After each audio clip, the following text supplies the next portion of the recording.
ભાવનગર લઠ્ઠાકાંડમાં અત્યાર સુધીમાં 8 નાગરિકોના મોત થયા છે, જ્યારે 31 લોકો હોસ્પિટલમાં સારવાર હેઠળ છે.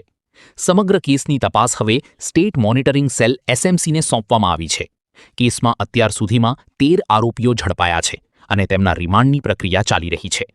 બીજી તરફ બેદરકારી બદલ પોલીસ વિભાગે કડક કાર્યવાહી કરી છે. ભાવનગર જિલ્લા LCB PI, વર્તેજ પોલીસ સ્ટેશનના PI સહિત કુલ 6 પોલીસકર્મીઓને સસ્પેન્ડ કરવામાં આવ્યા છે. લો એન્ડ ઓર્ડરના IGP મકરંદસિંહ ચૌહાણ શું કહી રહ્યા છે? ભાવનગર જિલ્લામાં જે ગંભીર બનાવ બનેલો છે એ સંદર્ભમાં અત્યાર સુધી 8 નાગરિકોના મોત થયેલા છે અને 31 નાગરિકો જિલ્લાની અલગ અલગ હોસ્પિટલોમાં સારવાર લઈ રહેલ છે. એક વ્યક્તિ હાલમાં સુરતની એક ખાનગી હોસ્પિટલમાં સારવાર લઈ રહેલ છે.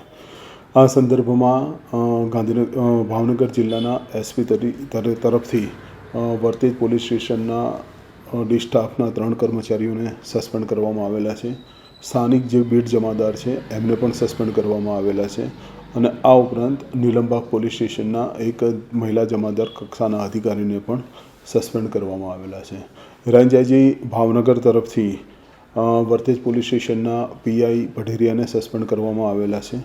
આ ઉપરાંત ભાવનગર જિલ્લા LCBના PI શ્રી સરવૈયાને પણ DGP સાહેબ તરફથી સસ્પેન્ડ કરવામાં આવેલા છે.